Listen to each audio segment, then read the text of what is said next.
So we all love to listen to music in our cars, but sometimes when you turn the bass all the way up, it just doesn't sound like the sound that you want. There's not enough bass. Well, today I'm here to walk you through the steps of how to install a subwoofer in your car. And for anybody who doesn't know what a subwoofer is something that you put in your car that maximizes the amount of bass that it puts out. Alright, well, to do this job right, you're going to need some tools and some wires that you can pretty much purchase at any electronics store. For starters, you're probably going to need some miscellaneous screwdrivers, cutters, a pair of dikes or wire strippers, a lot of electrical connectors, some electrical tape, and then some other miscellaneous tools such as like a flashlight or a drop light, whatever you need so you can see. Alright, so to do this job we're going to use a street optic sub with SPX audio. It's already mounted in a box. It's a 10-inch sub. Subs come in any different sizes. You can get 2 subs, you can get 1, between 8, 10, and 12 inch are the common sizes. We're going to use an Alpine 400 watt amp, and you're also going to need a sub wiring kit which you can buy at Walmart or Best Buy. So now that we know what we need, let's begin.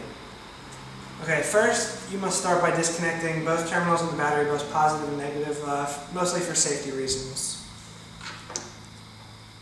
Alright, so the second thing you're going to need to do is take the red wire that came in the sub wiring kit. This is your power wire. You're going to need to take this from the amp all the way up through the front of your car and out to the battery. You're going to connect it to the positive side of the battery. Alright, so now that we have the red wire in the back, you're going to want to feed it up through the car, and to hide it, you're going to want to tuck it in so you can't see it. But when you get to here, you're going to want to run it along the carpet, and to do this you're going to need your Phillips head screwdriver or whatever screwdriver you need for the job. You're going to want to undo these bolts, lift it up, and tuck the wire under it.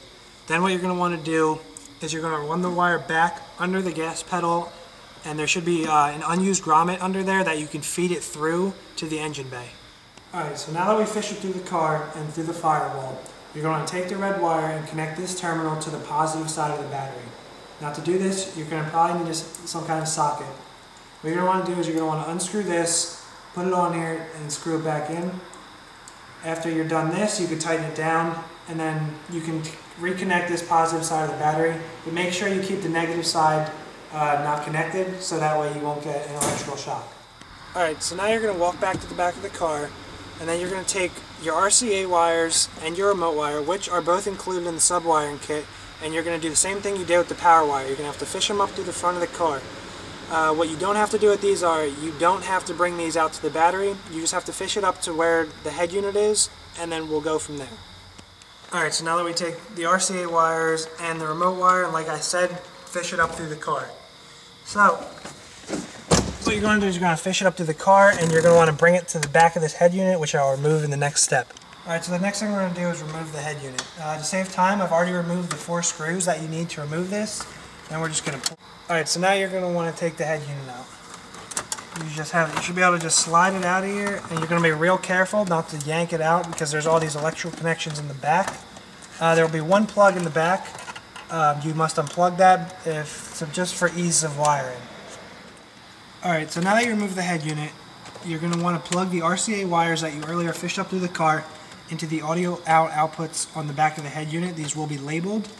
Once you do that, you're going to want to take the little blue wire that was labeled remote wire, and there's also going to be another little blue wire that's labeled on the back of this plug, and it'll say remote wire. What you're going to need to do with those, you're going to need the wire crimpers, and then you're just going to want to butt connect them together and then crimp them together, and you should be ready to go. Alright, so now that we have the RCA wires plugged into here and the remote wire butt connected to the back of this plug that comes with the car, you're going to want to reconnect everything to the radio. So now that we've plugged everything back in, we're going to want to put the head unit back in the dash, but we're not done yet. Almost there though.